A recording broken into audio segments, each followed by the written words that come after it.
आम आदमी ने बहुत मुश्किलात का सामना किया। General Sayyid Asim Munir, as well as from the mine, as well as expressing a number. Next Chief Justice का फिल 4 की नामजदगी होनी चाहिए। एक सूबा विफाक पे हमला आवर हो रहा है, क्यों? क्योंकि महंगाई कम हो रही है। अभी तक हुकूमत ने कोई ड्राफ्ट बताया नहीं है। मौलाना के बगैर सियासी तरमीम होना बड़ा मुश्किल। मुलाकातों में बहुत अच्छी पेशरफ्त हो रही है। अस्सलाम वालेकुम नाज़रीन, आप रूबरू प्रोग्राम देख रहे हैं और मैं हूं आपका मेज़बान शौकत पराचा। आज वैसे पेशावर में हमारी सियासी क़यादत ने हैरान कुन तौर पर मुतासर कर दिया कि अभी 2-3 दिन पहले इस्लामाबाद में टीयर गैसिंग की तसादम की सूरत हाल में जो यहाँ विजुअल्स आए वो परेशान कुन थे, लेकिन आज जो पेशावर में विजुअल्स आए वो हैरान कुन मुस्बत अंदाज में थे कि वही लोग आज अमन की खातिर सूबे में अमन व अमान की खातिर मिलकर बैठे हुए थे। दूसरी तरफ मुल्क में आइनी तरामीम का मसला अभी तक लिंगर ऑन है। पीपल्स पार्टी की कोशिश है कि इत्तफाक राय पैदा किया जाए और आज मियां मोहम्मद नवाज़ शरीफ के साथ chairman Peoples Party Bilawal Bhutto Zardari और दोनों के लीडरान की एक मुलाकात भी हुई और मफाहमत के हवाले से ही बात आई कि इसी स्पिरिट के साथ आगे बढ़ा जाए। मैं इन अमूर पर बात करूंगा। 3 अहम मेहमान आज हमारे रूबरू होंगे। साबिक गवर्नर पंजाब, मारूफ कानूनदान, सीनियर सियासतदान सरदार लतीफ़ खान खोसा साहब। हमारे रूबरू होंगे मुस्लिम लीग नून के मरकज़ी रहनुमा और कानूनी और आइनी अमूर पर उनके एक्सपर्ट बैरिस्टर ज़फ़रुल्लाह साहब। और नाज़रीन, प्रोग्राम का आगाज़ करते हैं और हमारे रूबरू हैं जनाब सैयद नवीद कमर साहब, पीपल्स पार्टी के सीनियर रहनुमा। बहुत शुक्रिया नवीद कमर साहब, आपने वक्त दिया।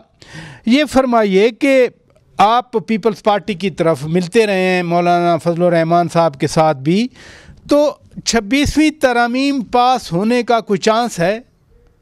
मेरा ख्याल है कि भाई इंसान का काम होता है कोशिश करना। अच्छा। और हमारी कोशिश है कि जितना भी बेहतर एक अमेंडमेंट सामने आए और जितना भी ब्रॉडर कंसेंसस उसके गिर्द हो उतना बेहतर होगा। वरना पास करने को तो आज भी हुकूमत पास कर सकती है, लेकिन पास करना जिसमें ज़्यादातर जो भी एंटिटीज़ हैं उनकी सपोर्ट और हिमायत हासिल हो, पार्टिसिपेशन।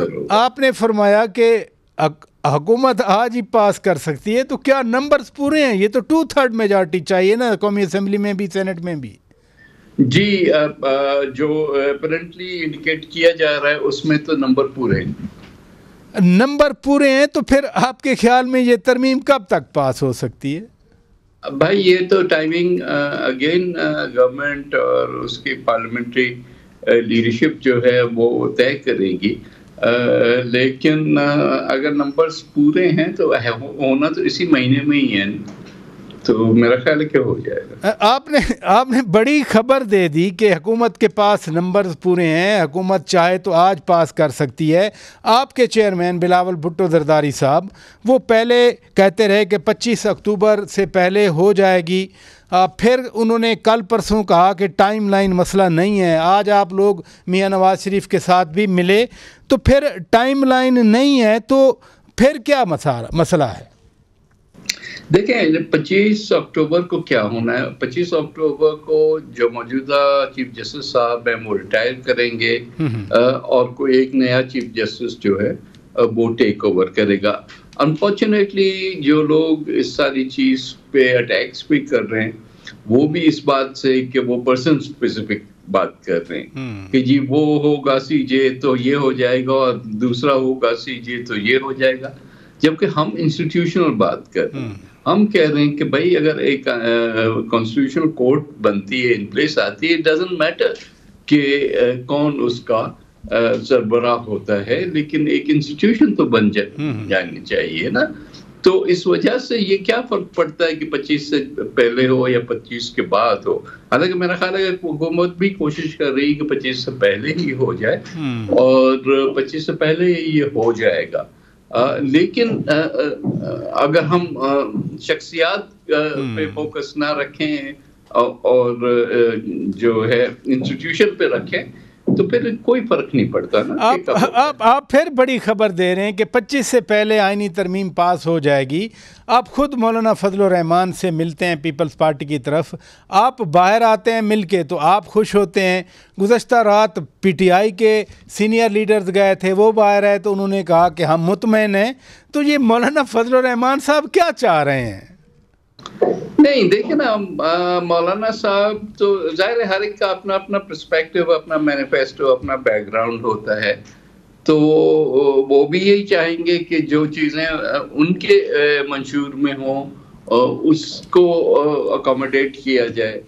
हम भी ये कहते हैं कि जो हमारी चीज़ें हैं जैसे ये COD वगैरह में जो बाकी रह गया था एजेंडा, वो आना चाहिए। और जो चीज़ें जो कि बाय एंड लार्ज पार्टीज को नापसंद हैं वो जो है वो नहीं होनी चाहिए। सो ये एक पॉलिटिकल प्रोसेस होता है जिसमें एक ब्रॉडर कंसेंसस बनाया जाता है और उसमें फिर थोड़ी सी गिव एंड टेक भी होती है। तो ये सारी चीज़ें सामने रखते हुए इसमें कोई भी वो कवायद की बात नहीं कि PTI मिलती है उनसे तो वो होश आते हैं, कोई हम वहाँ पे ये दुश्मनी, अगर हम ये चीज़ें ना छोटी छोटी जो हैं अपनी पर्सनल ग्रजेस एंड ग्रीवियंसेस और प्रेफरेंसेस को छोड़ दें तो एक बहुत अच्छा ब्रॉड कंसेंसस बन सकता है। आप ब्रॉडर कंसेंसस की बात कर रहे हैं, आप ये भी फरमा रहे हैं कि हुकूमत के पास नंबर्स पूरे हैं, आप ये भी फरमा रहे हैं कि 25 से पहले हो सकती है। तो क्या अगर मौलाना साहब नहीं मानते, मौलाना फजलुर रहमान के बग़ैर हुकूमत इन तरामीम को पास कराने का रिस्क ले सकती है? फिर बेहतर है कि जितनी पार्टियां ऑन बोर्ड हो इंक्लूडिंग मौलाना, वो एक बेहतर तरीका है इस सारी चीज करने का। लेकिन अगर नहीं भी होता तो नंबर वाइज तो मेरा ख्याल है कि गवर्नमेंट पास करा सकती है। चलें, आपने फिर बता दिया कि हुकूमत नंबर वाइज पास करवा सकती है। जब अली अमीन खान गंडापुर यहाँ एहतजाज लेके आए थे, आपसे एक चीज़ मंसूब हुई कि आपने कुछ प्रपोजल दिए हैं बैरिस्टर गौहर खान साहब को। वो क्या चीज़ थी जो आपने उनके साथ शेयर की? नहीं, प्रपोजल तो वही है जो कि हमारा ड्राफ्ट है। अच्छा, जो कि हम कह रहे हैं कि जिसको मतलब मिनिमम पॉसिबल एजेंडा वाला ड्राफ्ट है ना, कि कॉन्स्टिट्यूशनल कोर्ट हो, जजेस अपॉइंटमेंट वगैरह को बेहतर स्ट्रीमलाइन किया जाए। तो उस लिहाज से हम तमाम पार्टीज के लिए वो उसको खुला छोड़ते हैं। यानी मैं ये समझूं कि आपने जो पीपल्स पार्टी का मसवदा है आईनी तरामीम का, वो barrister Gohar Khan chairman PTI के साथ शेयर किया है? नहीं, फॉर्मल तरीके से नहीं शेयर किया, मौलाना साहब से जरूर शेयर किया है। अच्छा। और इट्स पॉसिबल कि मौलाना साहब ने वो भी उनके साथ शेयर किया हो, लेकिन पॉइंट टू पॉइंट डिस्कशन तो जरूर होता है, होता रहा है, होता रहेगा। और कल तो कमेटी की भी मीटिंग है, उसमें भी शायद डिस्कशन हो इन चीज़ों पे। तो ये जब आपने बैरिस्टर गौहर खान साहब के साथ, चेयरमैन PTI के साथ ये चीज़ें शेयर की, तो उनका क्या रद्द अमल था? देखिए, अब ये तो हमारी इनफॉर्मल बातें हैं। अच्छा। वो ऐसे पब्लिकली नहीं आती। बेसूरत एक डायलॉग प्रोसेस है, वो हर वक्त खुला होना चाहिए। अच्छा, एक लास्ट क्वेश्चन मैं ज़रूर पूछना चाह रहा हूँ, वो है, एक इसलिए कह रहा हूँ कि मईशत के हवाले से है। IMF ने पाकिस्तान के साथ एग्रीमेंट कर दिया, $7 अरब का है। सऊदी एक बड़ा डेलीगेशन जो है वो पाकिस्तान में है, $2 अरब की ख़ुद उन्होंने कहा कि इन्वेस्टमेंट के प्रोजेक्ट्स आइडेंटिफाई हुए हैं। फिर SCO पाकिस्तान में होने जा रही है। जब मईशत मुस्तहकम हो रही है तो फिर ये एहतजाज, ये धरने, ये इंतशार, इससे कितना ख़तरा है? फिर देखिए, जाहिर है कि ये चीज़ें नहीं होनी चाहिए, क्योंकि इकोनॉमी बढ़ती है तो पब्लिक का फ़ायदा होता है, पाकिस्तान की टोटल अवाम का फ़ायदा होता है ना। और इकोनॉमी अगर पीछे होती है तो उसमें सबका नुकसान है। जो है शौकत बराचा का भी नुकसान है, नवीद कमर का भी नुकसान है, मेरे वोटर का भी नुकसान है। तो एक नेशनल इश्यूज पे हमें इन चीज़ों को अलग चलना चाहिए और हमारी अपनी जो सियासत है उसको अलग होना चाहिए। मुल्क को नुकसान दे के हम चाहेंगे कि हमारी सियासत बढ़े, वो ना तो सियासत बढ़ेगी ना मुल्क बढ़ेगा। ये बहुत अच्छी बात आपने की, बहुत शुक्रिया सैयद नवीद कमर साहब। नादरीन हमारे रूबरू थे, ब्रेक लेते हैं, ब्रेक के बाद जब वापस आएंगे PTI के रुकन कौमी असम्बली साबिक गवर्नर पंजाब सरदार लतीफ़ खान खोसा साहब हमारे रूबरू होंगे, और उनके बाद फिर बैरिस्टर ज़फ़रुल्लाह साहब जो नून लीग के हैं वो भी हमारे रूबरू होंगे। Stay with us. Welcome back Nadreen, आप रूबरू प्रोग्राम देख रहे हैं और हम बात कर रहे हैं मुल्की सूरत हाल पर, ख़ुसूसन ये आइनी तरमीम का मसला कब हल होगा। और इस वक्त हमारे रूबरू हैं सरदार लतीफ़ खान खोसा साहब, मुमताज़ कानूनदान, सीनियर सियासतदान, साबिक गवर्नर पंजाब, रुकन कौमी असम्बली PTI। बहुत शुक्रिया सरदार साहब, आपने वक्त दिया। ये फरमाइए कि हुकूमत का दावा है आइनी तरमीम पास कराने के लिए हमारे नंबर्स पूरे हैं, लेकिन हम ब्रॉडर कंसेंसस की तलाश में हैं। आप पुरुमीद हैं कि आइनी तरमीम पास हो जाएंगी? देखिए, पहली बात तो ये है राजा साहब कि ये एक जो फ्रॉड की पैदावार हो, जिस असेंबली में फॉर्म 47 के माशाअल्लाह घुसपैठी हो, जिस असेंबली में यानी 17 सीटों वालों को वजारत उज़्मा दे दी गई हो और 180 सीटों वाला जो है वो जेल में हो, तो मुझे बताएं कि क्या वो अवाम की तर्जुमान हो सकती है वो असेंबली? तो बदकिस्मती है कि पहली बात तो ये है कि हम इस असेंबली को नुमाइंदा असेंबली मानते ही नहीं है। आप ब्रॉडर कंसेंसस की बात कर रहे हैं, ब्रॉडर कंसेंसस तो तब होगा जब वो अवाम के वाकई मुंतखब नुमाइंदे सही माने में होंगे, तो ही आप समझ सकते हैं कि उनको हक होता है कि वो जो है आईन जैसे मुकद्दस इमरानी मुआहदे को जो है उसमें तगय्युर व तबद्दुल कर सकें। ये पहली बात तो ये है कि इस असेंबली को ये ना तो कोई मॉरल इसकी वैल्यू है, ना ही लीगल है, ना कॉन्स्टिट्यूशनल इसकी जो है वो कोई ऑथेंटिसिटी है। तो इसलिए हम पहली बात तो ये नहीं मानते हैं। दूसरी बात आप ये ले लीजिएगा कि जिस अंदाज से ये माशाअल्लाह काजी फायद ईसा साहब ने ऑर्डिनेंस, जो एक ही दिन में ऑर्डिनेंस बना और एक ही दिन में उसको जो है सदर साहब ने तौसीक भी कर दिया, और एक ही दिन में काजी फायद ईसा चीफ जस्टिस साहब ने जो है वो बुला ली, तलब कर ली, और फिर उसके जरिए से उन्होंने जो एक बनाई अपना तश्कील दी बेंच 5 रुकनी, जिसने फिर ये जायज करार दे दिया हॉर्स ट्रेडिंग को, और पाकिस्तान की तारीख की बदतरीन मिसाल एक फिर दोबारा छांगा मांगा और फिर उसका जन्म दिया, और खरीदो फरोख्त और मंडी लगेगी।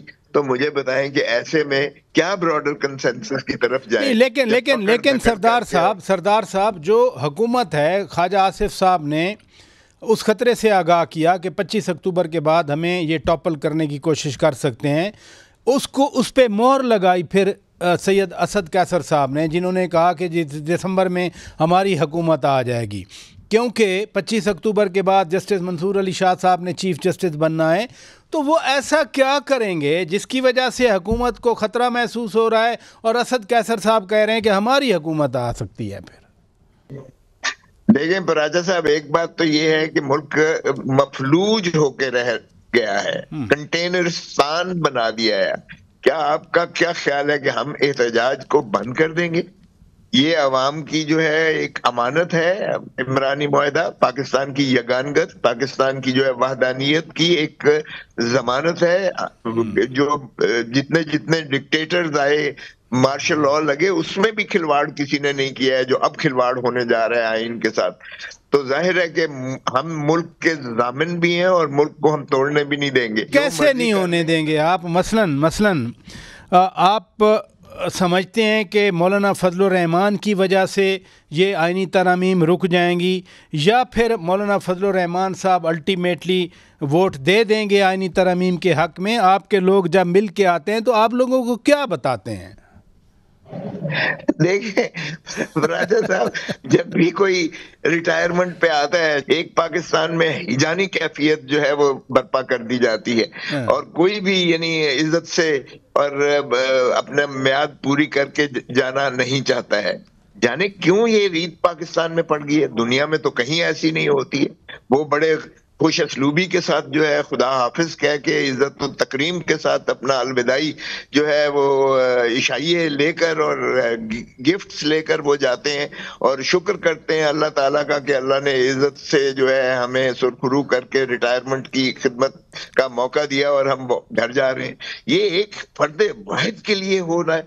अब काजी फाइज ईसा चीफ जस्टिस को रखने के लिए, उसको तवालत देने के लिए, उसको इस्तेमाल करने के लिए, उसको अपना मनपसंद फैसले लेने के लिए इतनी ज्यादा ये जो कुछ हो रहा है इस मुल्क में, अब आप ही अंदाजा करें।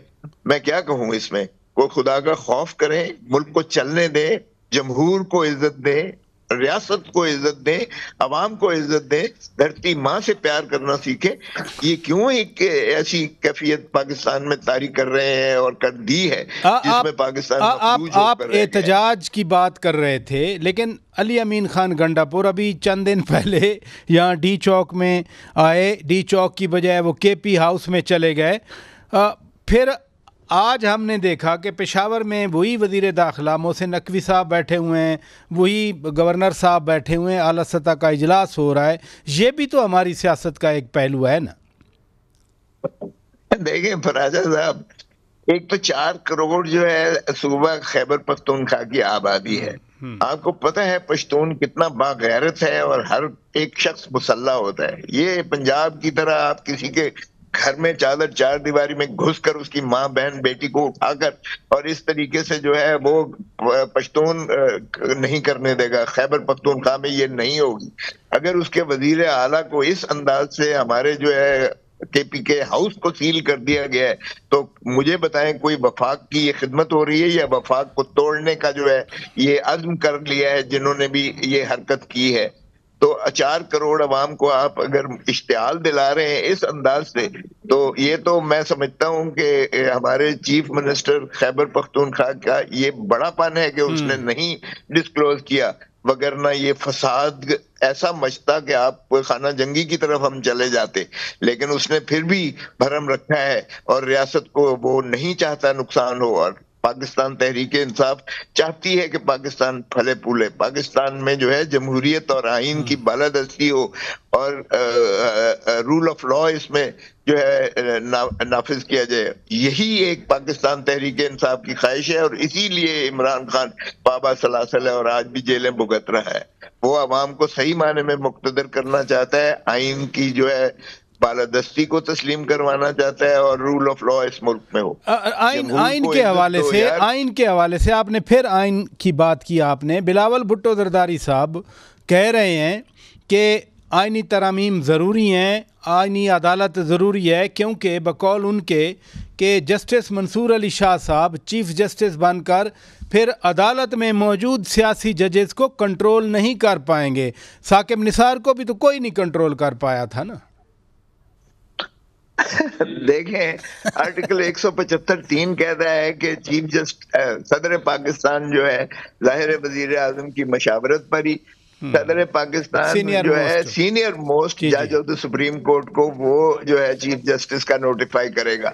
तो अभी 2 हफ्ते सिर्फ रह गए हैं, अभी तक उसको क्यों नोटिफाई नहीं किया गया है, जबकि काजी फाइज ईसा को 3 माह पहले उसको नोटिफाई कर दिया गया था बतौर चीफ जस्टिस ऑफ पाकिस्तान के। तो ये बदनीयती तो यहीं से मुतरशे होती है। फिर प्रैक्टिस एंड प्रोसीजर एक्ट जो है उस वक्त तो बड़े जो है इन्होंने बड़े जोर शोर से काजी फाइज ईसा साहब ने भी उसको तस्दीक मोहर तस्दीक सब्त की, इसलिए कि उस वक्त मंसूर अली शाह साहब इनके साथ थे और ये जस्टिस मुनीब अख्तर को जो है आइसोलेट करना चाहते थे। और फिर इन्होंने जो है जब पहले चीफ जस्टिस जो है उमर अताब बंदयाल साहब को उनको जो है वो अख्तियारात उनसे छीन कर काजी फाइज ईसा की जो है और जस्टिस मंसूर अली शाह साहब जाहिर 3 रुकनी उस जो कमेटी थी उसमें वो डोमिनेट करते, तो उस वक्त किया। अब जब मंसूर अली शाह साहब जस्टिस मंसूर अली शाह साहब ने काजी फाइज ईसा की जो है वो देख ली, भांप ली कि ये अपनी सिर्फ जो है तवालत चाहता है, अपनी एक्सटेंशन चाहता है, अपने आप को मुसल्लम और मुसल्लत करके ये बाकियों को जो है फारिग करना चाहता है, तो जाहिर है कि जस्टिस मंसूर अली शाह साहब हों या जस्टिस मुनीब अख्तर साहब हों या जस्टिस आयशा मलिक साहिबा हों, जिन्होंने चीफ जस्टिस अगला बनना है, वो तो फिर जो है फारिग हो जाते हैं। तो जाहिर है कि सुप्रीम कोर्ट के अपने अंदर जो है जो खलफशात पैदा हुआ है, वो बच्चों की तरह वहां लड़ाइयां हो रही हैं। तो ये काजी फायज ईसा साहब को क्या आप समझते हैं कि इस तरह से तवालत देकर आप आइन की जो है कोई खिदमत कर रहे हैं या मुल्क की खिदमत हो रही है, या एडमिनिस्ट्रेशन ऑफ जस्टिस इससे मजबूत हो जाएगी? बहुत बहुत शुक्रिया सरदार लतीफ़ खान खोसा साहब। नाजरीन हमारे रूबरू थे, यहाँ ब्रेक लेते हैं, ब्रेक के बाद जब वापस आएंगे बैरिस्टर ज़फ़रुल्लाह साहब हमारे रूबरू होंगे, नून लीग का पर्सपेक्टिव लेंगे। Stay with us. Welcome back नाजरीन, आप रूबरू प्रोग्राम देख रहे हैं। आगे बढ़ते हैं और इस वक्त हमारे रूबरू हैं बैरिस्टर ज़फ़रुल्लाह साहब, जो नून लीग के मरकज़ी रहनुमा हैं, उनके आइनी और कानूनी माहिरीन में से एक हैं। बहुत शुक्रिया बैरिस्टर साहब, आपने वक्त दिया। आज कुछ ऐसी खबरें चल रही थीं, कुछ न्यूज़पेपर में छपी हुई थीं कि जैसे हुकूमत नून लीग की हुकूमत आइनी तरमीम के हवाले से मायूसी का शिकार है और शायद ये तरमीम पास ना हो सकें। नंबर्स के हवाले से क्या नून लीग सोच रही है? वाकई मायूसी है? मैं ये कहता हूँ कि मायूसी बिल्कुल नहीं होनी चाहिए, ना मायूसी है। अच्छा, है भी नहीं, ये कहाँ से आ गई है। बहरहाल आइनी तरमीम बड़ी अहम बात होती है, हमारी पार्टी का एक मौक़िफ़ है, वो भी उसमें भी लचक है। पाकिस्तान पीपल्स पार्टी की अपनी तजावीज़ हैं, मौलाना फजल रहमान साहब की और लोगों की और अपनी तजावीज़ हैं। यकीनन बड़ी इंटेंस मुज़ाकरात जारी हैं, ड्राफ्ट एक दूसरे को दिए जा रहे हैं, बातचीत जारी है, तो ये तो अच्छी बात है। ऐसा ही होना चाहिए और जिस बात पे इत्तफाक हो जाए वो आगे आ जाए। और मुझे नहीं मेरे ख्याल में कोई वजह ऐसी नहीं है कि जिससे मायूसी मुझे नज़र आती हो। मुझे तो ख्याल है कि ये कानून और ज़ाब्ते के मुताबिक इतने भी नंबर चाहिए, 2/3 वो हो जाएंगे तो उसके बाद पास हो जाएगी। और इन केस ये नंबर पूरे हो जाते हैं तो बिस्मिल्लाह, दैट मीन कौम की एक वाज़ेह अक्सरियत एक मसले पे मुत्तफ़िक हो गई है, उससे इख्तलाफ करने वालों को भी हक हासिल है। इसलिए दुनिया में किसी एक बात के ऊपर कोई पूरी इंसानियत इकट्ठी नहीं होती। ये इत्तफाक राय की आपने बात की, इत्तफाक राय के लिए ही सही बात है, मुलाकातें हो रही हैं। आज भी Bilawal Bhutto Zardari chairman Peoples Party और पीपल्स पार्टी के दीगर कायदीन मियाँ नवाज़ शरीफ और लीगी रहनुमाओं से मिले। बिलावल भुट्टो जरदारी क्या पैगाम दे रहे हैं? वो और लोगों से भी मिल रहे हैं ना।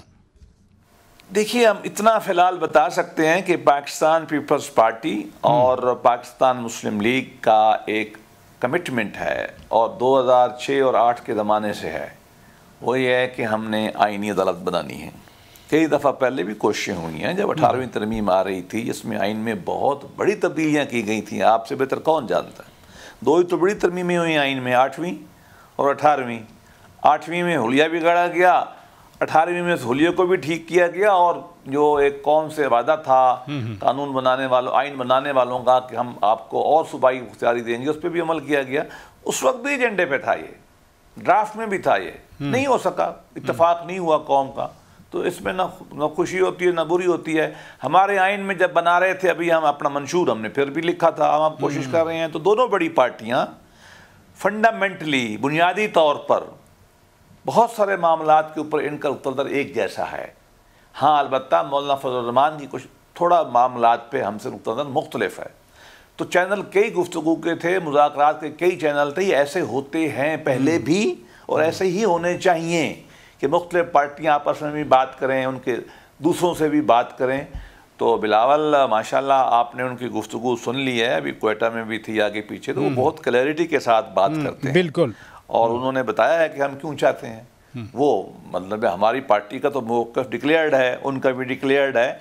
फाइन ट्यूनिंग पे बातचीत होती, यकीनन मौलाना एक फैक्टर है और मौलाना से बातचीत वो जब करते हैं तो हमें आके बताते हैं और जब हम उन मौलाना से हमारी टीमें बात करती तो हम उनको बताते हैं।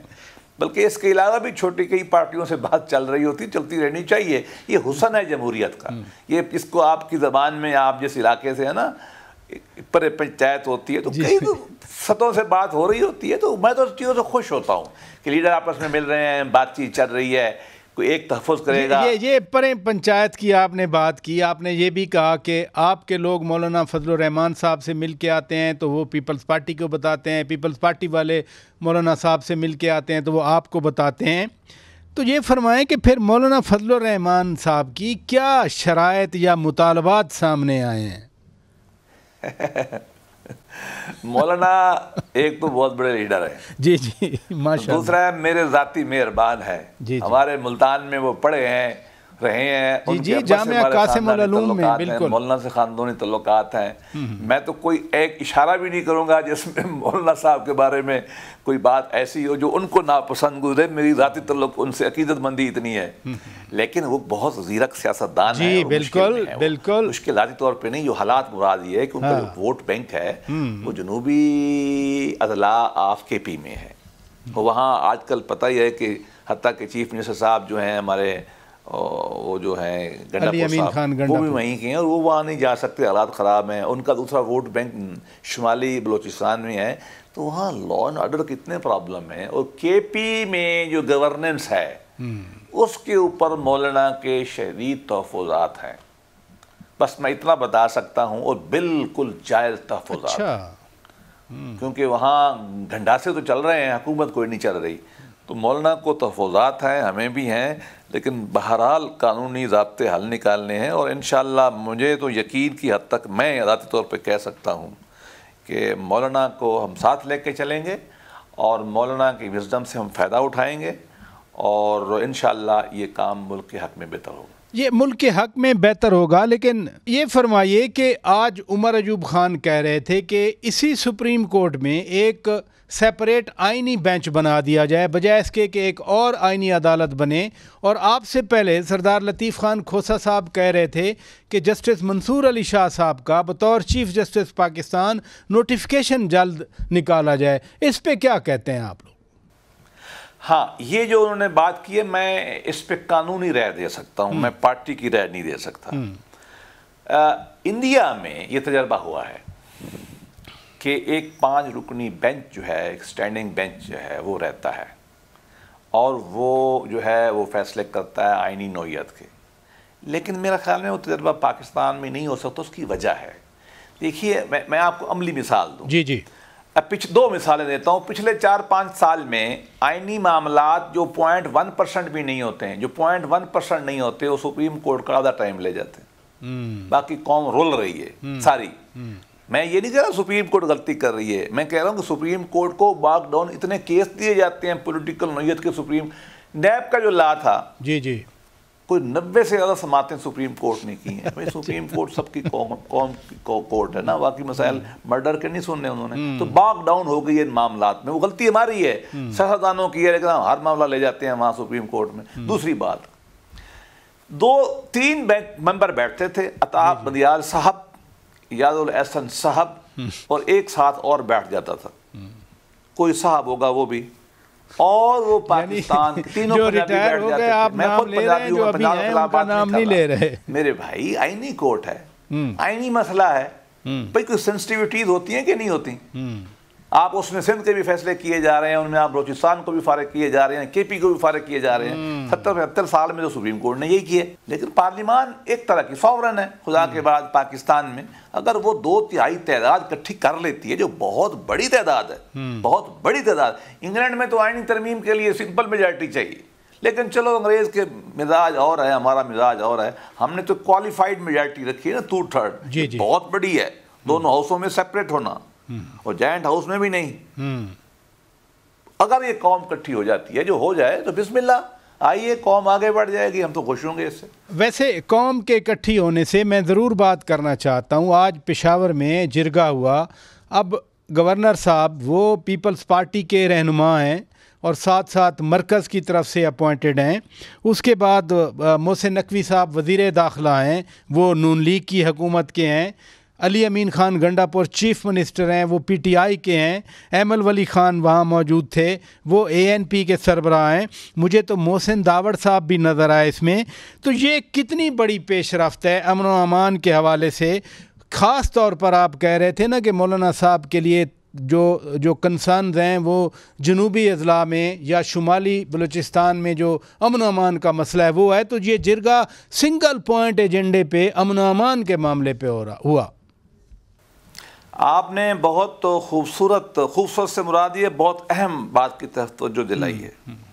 देखिए, जो केपी के अमन ख़राब हुआ वो हमारी ही, मैं बड़ा खुल के कहता हूँ कि हमारी खारजा पॉलिसी और दाखिला पॉलिसी की बहुत सारी गलतियों के नतीजे में हमने ये दिन देखा है, और हमें इसकी भी सोच सर्चिंग करनी चाहिए कि हमने खिलवाड़ क्या किया है फॉरेन पॉलिसी की चीज़ों के साथ। लेकिन चलो हो गया, अब हम इस हालत में हैं कि हमारे सबसे पहले पीपल्स पार्टी हुकूमत बनी मॉडर्न एरा में, उन्होंने स्वात ऑपरेशन के बारे में काम शुरू किया, लॉ बनाया, aid to civil power, internment centre बनाया, मांग आगे बढ़ा। नवाज शरीफ आए, मुझे भी एजाज़ हासिल है, मैं उनकी उस टीम का हिस्सा था, कोर टीम का, जो KPK के अंदर एक्शन कर रही थी। फिर हमने कराची के लिए पाकिस्तान प्रोटेक्शन एक्ट बनाया, वहाँ एक्शन शुरू किया, आपको पता ही है, अमन बहाल किया। और फिर KPK में रज़्ब अज़ब जो है 6-8 मीटिंग हुई आर्मी चीफ और फौजी क़यादत की और सिविलियन क़यादत की, वो कुछ में मुझे भी उसमें बैठने का मौका मिला। पूरी कौम ने यकजहती के साथ इकट्ठा हुआ, मियां नवाज शरीफ ने धरने पे खड़े हुए इमरान खान साहब को रिक्वेस्ट करके बुलाया, हमने APC की, खान साहब तशरीफ़ लाए, शुक्रिया। एक कमेटी बनी नेशनल एक्शन प्लान वाली, मैं उसका भी मेंबर था। हमने वो लिखा, PTI ने बड़ी अच्छी इनपुट दी, जमात इस्लामी ने बहुत आला इनपुट दी, पीपल्स पार्टी ने तो दी, हम सब ने दी, हम तो उस वक्त भी आपस में दोस्त थे। मैं आज भी कहता हूँ KP गवर्नमेंट को चाहिए अक्ल करे, विफाक से मिले, हम तैयार हैं, जाके बैठने के लिए तैयार हैं, हाथ मिलाने के लिए तैयार हैं, KP के अवाम की खातिर हम मिलजुल के ना इस मसले का हल को निकालें।